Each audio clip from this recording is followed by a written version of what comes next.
kembali lagi bersama saya Mila Tunisa dalam segmen Learning Journal Reportase Kampus. Tempat kita berbagi pengalaman belajar seputar dunia jurnalistik dan investigasi media.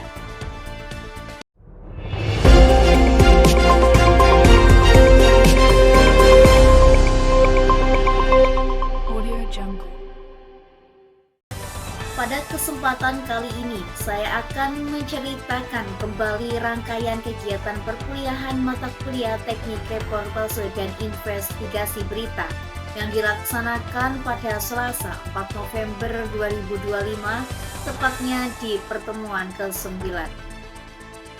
Walaupun pada pertemuan ini Bapak Dr. Adi Kusuma MSI selaku dosen pengampu tidak dapat hadir secara langsung, namun perkuliahan tetap berjalan dengan lancar, penuh antusias, dan tidak mengurangi semangat kami untuk terus belajar menjadi jurnalis yang profesional.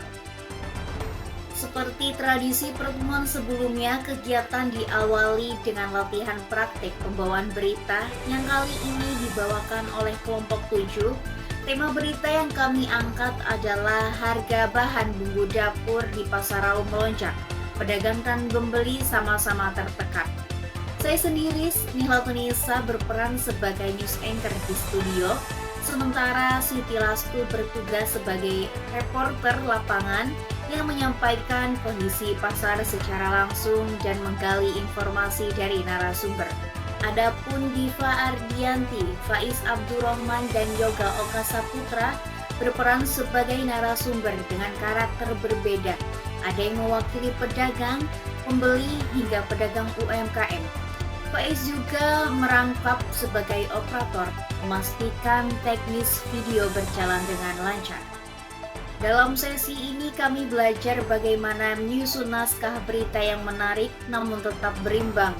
Bagaimana reporter menyampaikan fakta di lapangan, serta bagaimana news anchor harus menjaga ketenangan, artikulasi, dan ekspresi wajah agar pesan berita tersampaikan dengan jelas kepada audiens.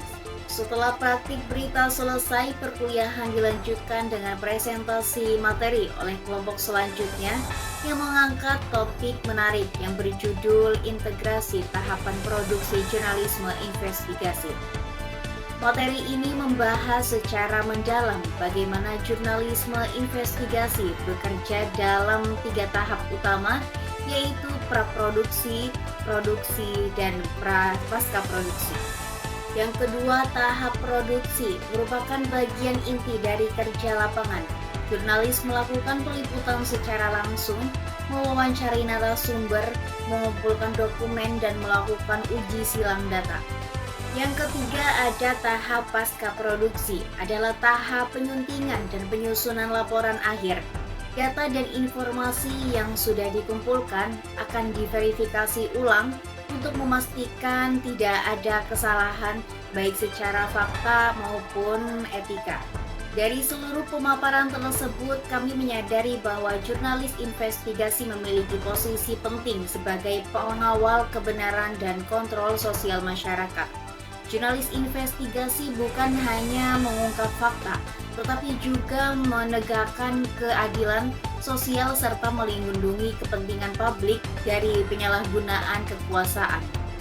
Dalam konteks Indonesia, jurnalisme ini juga menjadi sarana untuk melawan praktek korupsi, kolusi, dan nepotisme, serta membangun kepercayaan publik terhadap media. Seorang jurnalis investigasi harus berada cermat dan berintegritas tinggi, karena tidak jarang liputan semacam ini menghadapi tekanan politik atau resiko pribadi. Demikianlah rangkuman kegiatan perkuliahan kami pada pertemuan ke-9 mata kuliah Teknik Reportase dan Investigasi Berita. Walau Bapak Dr. Adi Kusuma MSI tidak dapat hadir bersama kami hari itu, semangat belajar kami tidak berkurang sedikit pun. Kami harus berlatih, beredukasi, dan saling berbagi wawasan agar semakin siap menjadi generasi jurnalis muda yang berprofesional, beretika, dan mampu menyuarakan kebenaran untuk kepentingan publik. Saya Mila Tunisa mengucapkan terima kasih kepada Bapak Adi Kusuma dan seluruh teman-teman satu kelas atas kebersamaan yang luar biasa. Sampai jumpa di pertemuan berikutnya dalam segmen Learning Journal Reportase Kampus.